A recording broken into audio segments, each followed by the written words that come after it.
A very good morning to our esteemed guest, Captain Madhushmita Patnaik, Commander in Air Arabia, UAE, Captain Avinash Shatpathy, ex-Army officer,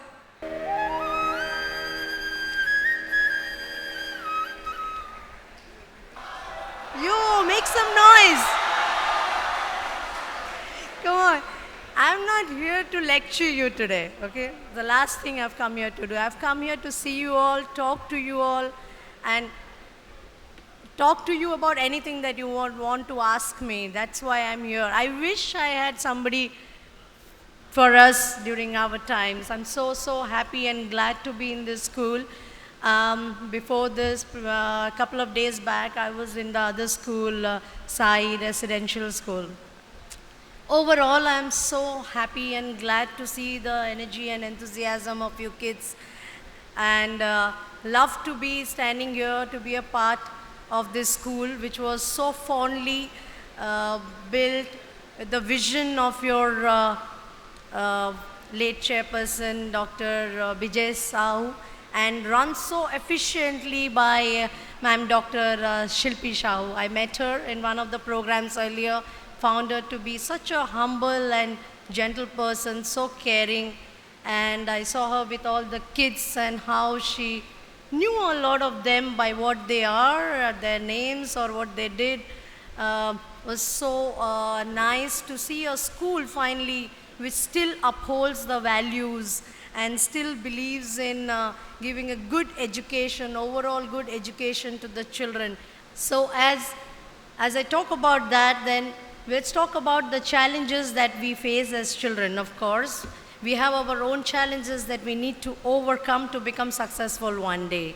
One could be the fear. Everybody has some fears of their own, don't you? I had mine. I feared maths. I feared maths and I'm a pilot today. If we get scared and if we don't attempt it, everything feels hard. That's the lesson I learned while overcoming my fear, that once you need to take it on as a challenge, and you need to start liking it. Once you start liking it, start practicing it, start understanding it, everything becomes easy. That's how a test becomes easy for us. Every test is difficult if you look at it as a test. If you look at it from the point of view of fetching marks. But if you enjoy it, if you learn it and just do write what you've learned, it's not that difficult. You will get the marks that you deserve then. That's for sure. So we need to start learning, overcoming our fears. And that's when you will describe your personality. So your personality will come out as you overcome your fears and as you overcome your challenges. So as I walked in there, probably you would have expected someone more, looking at a physical personality. She should have been a little more taller, a little more wider, a little more stronger. Maybe I'm not all that.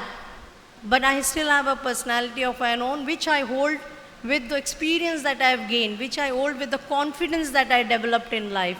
And it doesn't come, you need to practice on it very early on. At this stage, probably, you're getting ready for a future, which you will only overcome as you overcome your challenges, and which you will build with your confidence. So I had my own journey, I had my own fears and my own challenges when I came from a small town to a bigger town, which was Bhubaneswar, to a more bigger city when I went to the United States. So once you are moving into a bigger zones, moving out of your comfort zones, you have that fear of rejection, how people will judge you, what people think of you, how do I fit in here? Do we really need to fit in somewhere? We don't need to fit in anywhere. We need to make our own space. How do we do that? You develop your own personality. Work on what you know best. What you know best, and people will follow you. That's what I did. When I walked in there for my first test as a cadet with 4 boys and 1 girl, and I was the most timid of all. I wasn't sure about myself. I don't know. I thought my performance was just average. at the end of the day, when the teacher made this, gave us our results and concluded the test, and he stood me up as the best performer of the day. That still remains in my mind. Patience and perseverance, hard work, these are what we can do. What we cannot is have any control on is destiny and luck. For this, we need to have faith. Faith in the known, faith in the unknown, okay? So rest, do not hesitate to work hard. Do not hesitate to put that extra amount of effort, because this will give you the happiness in what you want to do. So I encourage you to take risks and step out of your comfort zone. Some of my rewarding experience that I have shared with you now has come from that. So why do we not do that? Because we are afraid to fail. Is failure such a big deal? Is failure so fatal? Neither success is final nor say failure is fatal. Fatal is just something that we learn from. Other day in the other school, somebody asked me, Captain, what if we fail in trying to be this? So what? You get up and you start again. I failed multiple times. But I am here today, and a lot of my friends are not, because they gave up. And I did not. I learned from my failures. I learned what was lacking, and I put that effort and tried another time. Try next time. So this is what I wanted to share with you today, and I hope that my journey, my experiences, and my insights in life have helped you in some way. And I thank you all for being here.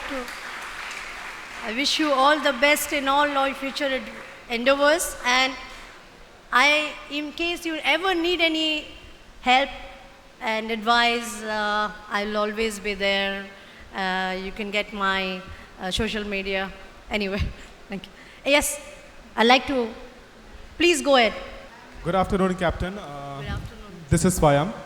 So, ma'am, I am also a DGC aspirant. So, could you just help me how to go about it after class 12? You want to be a pilot? Is that what you're saying? Yes, okay, madam, great. sir. Yeah, so first of all, the basic requirement is having science. So you're a science student, I believe. Yes, ma'am. Right. Yes. So there are two ways of going about it. Either you can start flying up, because the basic requirement is 10 plus 2. Okay. Your 12th grade is all you need. Okay. There are brilliant flying schools today here and abroad, but I do recommend that you need to have some more of a little higher degree. And before you start flying, you can always start with the basics. You can enroll yourself in a flight school, but before that, your medical is very important, because a pilot's license depends on the medical. Okay? Ma'am, what about the class 1 and class 2 medical tests? Class 1 and class 2 medical tests? Yes, that's what I'm coming to. So, in fact, if you want to be a pilot, I suggest that get your medical done, and if you are cleared by that, then there is no stopping you. It all depends on you. But I do insist that do have some educational degree, higher educational degree with you.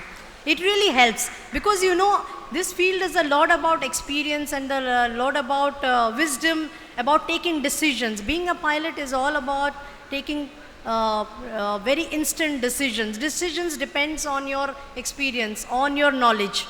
So it's always good to have a higher degree. Good afternoon, ma'am. Thank you so much for taking Good my afternoon. question. My question to you is, how does a normal day of a pilot look like? And from your journey as a pilot, what are the key values that all of us students should imbibe in our lives? Good question. Very good question. Thank you. For the normal day, we don't, like I said, we don't have any normal day, regular day. For us could start at 2 in the morning, could end at 2 at night, So when all of you are sleeping, probably we are getting up to go to work. Okay. So, and a normal day for us is we prepare for our flight. Okay. We check which is our flight plan, we check our aircraft, we check the aircraft technical status. If we have any fault, we prepare for the faults that we have. Then we check our route, we decide on our fuel. And you know, as it is, we are talking about sustainable environment, so we have to see how we can save fuel, how we can leave less carbon footprints. So we discuss our strategies, what we are going to do on the flight. And most importantly, you know, as a pilot, what we require is a lot of focus into details, you know, that because for us, every second is important, every kilogram of fuel is important, every minute, you know. So for us, it is very important to go into details of matters. Discipline is something that is ingrained in us. We have to be on time, you know, for everything, because every activity has to go on time. That's when we can have an on-time flight. So that, and being able to take very last minute, very on-the-spot decisions is very important. In dedication, because you do require it when you have very little rest and you have to get up and you have to go for the flight and be fully aware during the flight. Yes, that is another thing. You have to be fully aware about what's happening around you at all times. We call it situational awareness. Where you are, what you are doing, what's happening, and what's going to happen next. So this is something we keep reviewing every minute as we are on the flight. Thank you so much, ma'am. Ma'am, so do you have any message for up-and-coming female officers who aspire to become successful in aviation, which is a male-dominated field, but face pressures from their families and the society to settle down instead? Believe in yourself. Be confident about what you are doing. The other day, somebody asked me the same similar question. The thing is, how do you make yourself accepted? It is with your performance. No matter who you are, boy, girl, man, woman, it's your performance that counts at that day. Okay? That is what will be judged at the end of the day, not a boy or girl. That's it. That's the answer for your question. My name is Swapnil, and my question for you is, how do you handle long flights with different time zones and weather conditions? And weather conditions, right? Yes. So one is, first your question was, how do you handle? Long flights. Long flights. Fitness. Fitness is what you need, you know, to be able to do this kind of work, because fitness is not just body, it's mental fitness as well. You know, it's the blood and oxygen that's running through your body. That gives you the kind of awareness that you need for this long hours of flight. That gives you the fitness to be able to withstand the long sitting hours with concentration that you need. So that is fitness. The second part was? How do you handle long flights with different time zones and weather conditions? Different time zones. Take rest when you can. That's the second thing. And the third is weather zones, which is knowledge and experience. You know, that we need to study. That's what we need. We study all the time zones and the weather coming along with the time zones and weather affected areas, and what is the avoidance strategies. We keep improvising as we go. You know, there are times when there is very little gap that we can take.